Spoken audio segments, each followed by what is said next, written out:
Hello, Charles Knapp, back again. This time we will be discussing the Alibi elf and what does that mean? This is not just some funny thing that the artist decided to put in the book. When Byron just thought this would be funny to put in the back of the book. These drawings have meaning in The Secret by Byron Preiss. So we're going to go into a little bit of detail, try to keep this first part short, and we'll break it down into more than one part. So we're starting with the drawing here on Alibi Elf. This is the smaller drawing of the two, but this is very significant. And let's get rolling here. Okay, right in the spotter's tips, the very first line. It says, the look of outraged innocence in the eyes. So in the eyes is our key phrase here. So look in the eyes. What are the eyes doing? The judge or justice, his eyes are shut.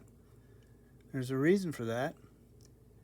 And this center character here is referred to as Black Dan, and there's a reason for that. And the Nixon character is looking down. And what is he looking at? So we're going to go through some of these things.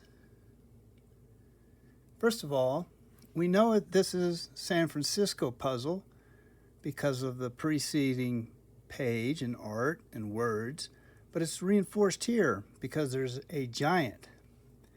And as just previously discussed, if the back of the book has a giant or discusses giants, it's most likely linked to San Francisco and New York. Those two puzzles are linked together. Well, back to the eyes. The justice, or the judge or justice, with his eyes shut means he's blind. So you have blind justice. You have education because of the books. And if you look at the verse, you'll see that it talks about giant pole. It talks about justice and education. So let's continue on here. Here's the key words in the phrase related to the artwork. Education and justice for all to see. Again, using your eyes, visual to see. We will be talking about near ace is high, but we see it says giant pole, giant step. Again, a link to giants. And the last line, to the place where the cask is kept. He's using to the place wordplay to mean to the ace. So you're going to be stepping, you'll see, from ace to ace. Let's move on. So we're looking for aces. We're also looking for shadows. This is a shadow puzzle. Same as New York. Both these puzzles are shadow puzzles. It's linked together. And if you go through the West Ghost and some of the others, you will see that shadows are definitely involved. Well, so we're looking at the shadows here, and what do we see? The only significant shadowing is underneath the judge, this kind of oval-looking shadow, and you see a long shadow underneath the gavel, and it comes to this part right here, and there's a tiny dot. Now that's very significant. We know that an ace is the same thing as a dot. If you take a pair of dice, you throw some dice, each die, the single dot, that's an ace. So in this case, we're using ace as a dot, period, or oval if you look at it from the side. If you look at something from the top, like the gavel, you'll see there's an ace here. There's a unique shadow right here. That's an ace. So shadows, aces, are important in this puzzle. If you think about the judge, the justice here, what's right under his nose? An ace. What's he standing on? An ace. These are the kind of interpretations we need to solve this. And you'll see more in a minute.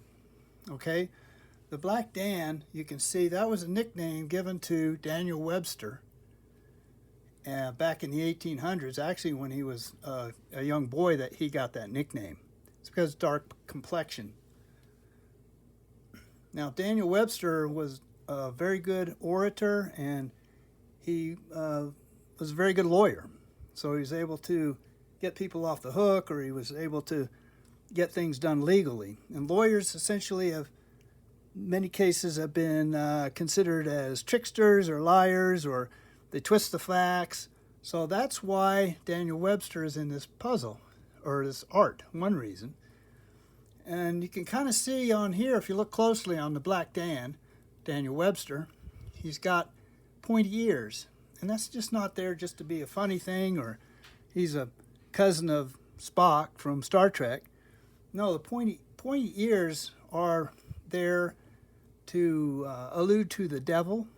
And you can see that on the Richard Nixon and Devil's Lie. They're tricksters. And in fact, if you look deeper, The Devil and Daniel Webster is an older story and movie. Might be even more than one movie, and Daniel Webster and the devil go at it. So that's why Daniel Webster is in this, not to mention that Mark Twain had a frog named Daniel Webster. But the reason is because of excuses, tricksters, liars. And then, of course, you can see, if you go through the information easily available on the Daniel Webster oration and some of the speeches he gave, particularly he said mankind got tricked and trapped and bamboozled, but it was a great journey. Something no demon that was ever fooled could ever understand. And he's talking about American history and how that played out. So that's the theme. We're going to look closer a little bit more at Richard Nixon. And if you recall, there was a Watergate scandal, and that's where I thought he picked up his name as Tricky Dick, but that actually came from the 1950s in the tricky things and the tricks that he used to get elected to the Senate. So Nixon, known for lying, also he was the first. There were some firsts associated with him. I'm not going to go into that right now, but that's for another subject. Nixon, he just did a lot of nasty things to get elected, and he lied. And in fact, he ended up getting thrown out of office and impeached. Well, actually, he resigned. But anyway, let's move ahead here. Now, why on Nixon? Why are his wrists so thin? If you look closely, who would draw a wrist that's almost like paper thin there? It's very skinny. Well, there's a reason. This wrist is drawn because this wrist was drawn that way first. So he's making a match. But why was this wrist drawn that way? And if you look at his shirt, there's a dot right there. And if you follow the outline of his shirt going down and around, that's a die, an ace. So we have an ace right there on his shirt. And so let's remember that when we'll come back to that as we analyze this drawing. And back to where the eyes are looking. Daniel Webster, Black Dan, is looking over here.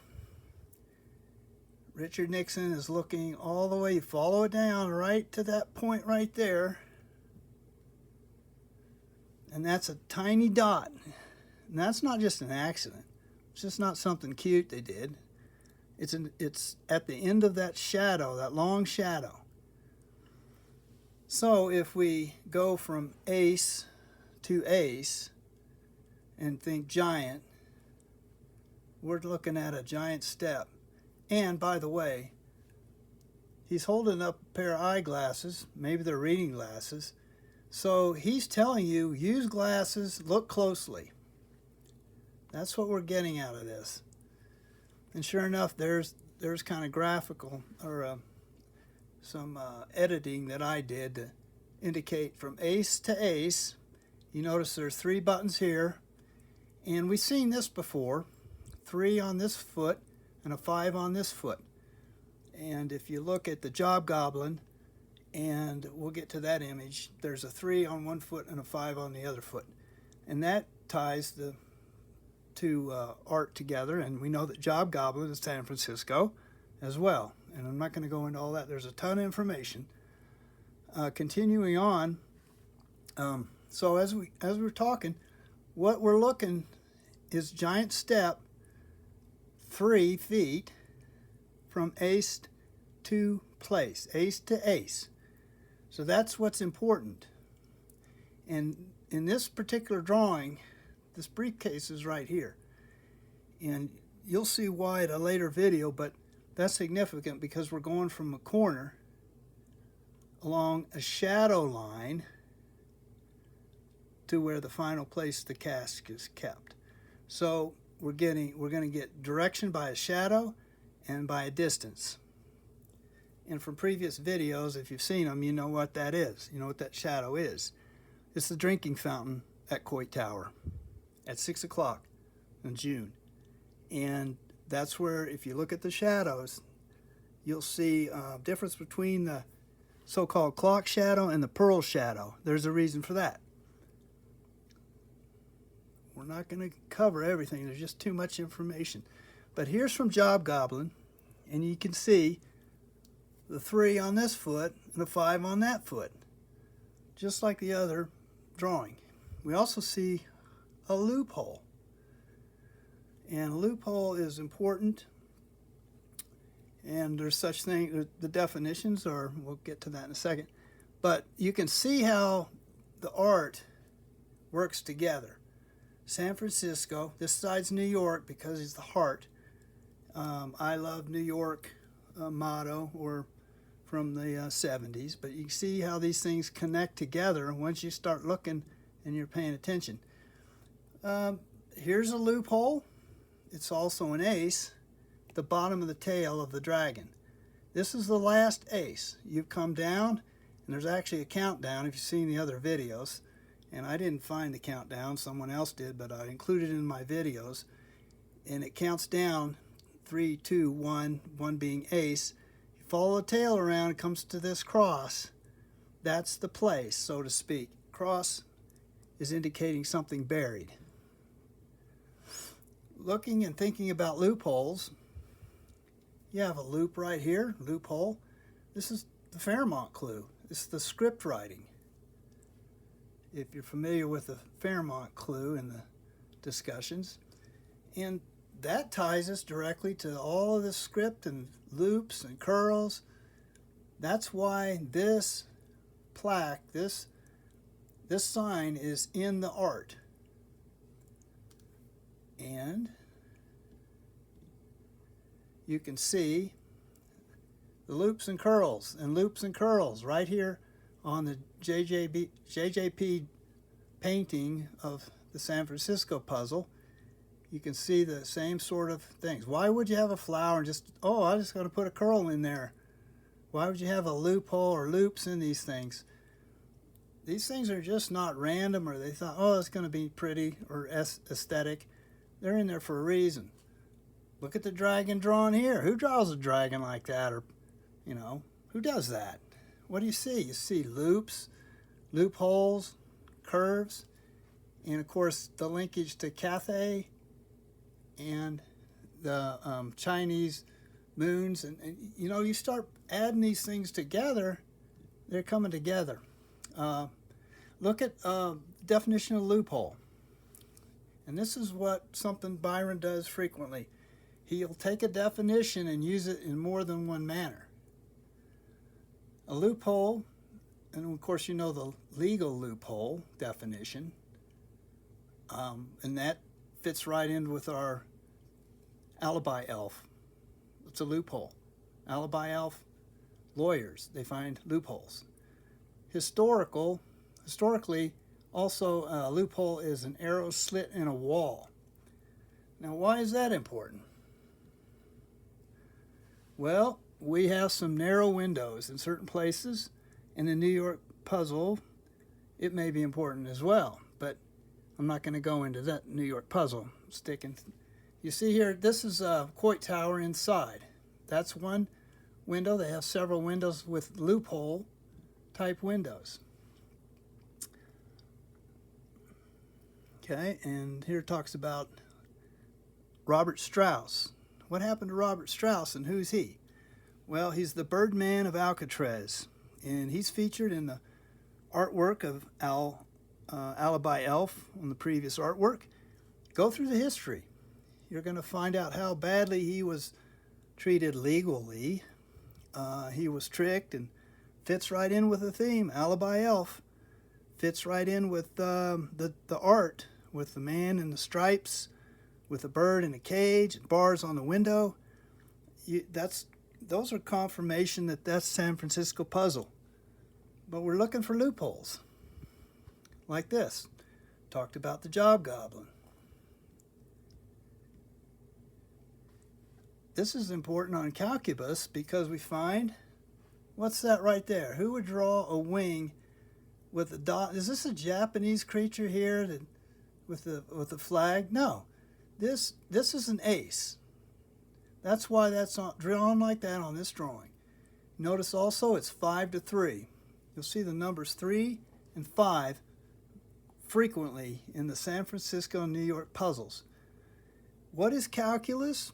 It's math of changing conditions, or like differential equations. Calculus is a play on the word calculus. So you're looking for something that changes. What is the West Ghost about? Shapeshifters.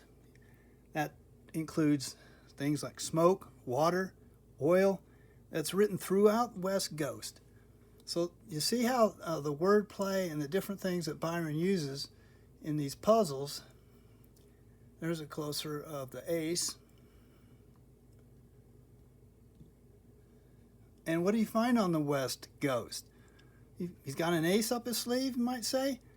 Well, it's certainly an ace. Who doesn't recognize that? There's also a triangle right here. And the triangle is important because the 3 and the 5 is from geometry. You know, a 3, 4, 5 is a right triangle. That's also a measurement that you could use to find the cask off of at the water fountain. Here's an ace. It's also yin and yang, and it has 2 aces right there. Right there and right there. And also, this symbol is very unique because it's talking about opposites and harmony. If you look at JJP's artwork, you'll see from the top down on this painting, it's light up top, dark down bottom, down at the bottom. So it's the yin yang together in the painting. And there's other reasons why yin and yang. Yin and yang is also Chinese. So Chinese fits perfectly with the theme of San Francisco. And we're going to stop right here. We're going to call this the end of part 1. And I'll see you on part 2.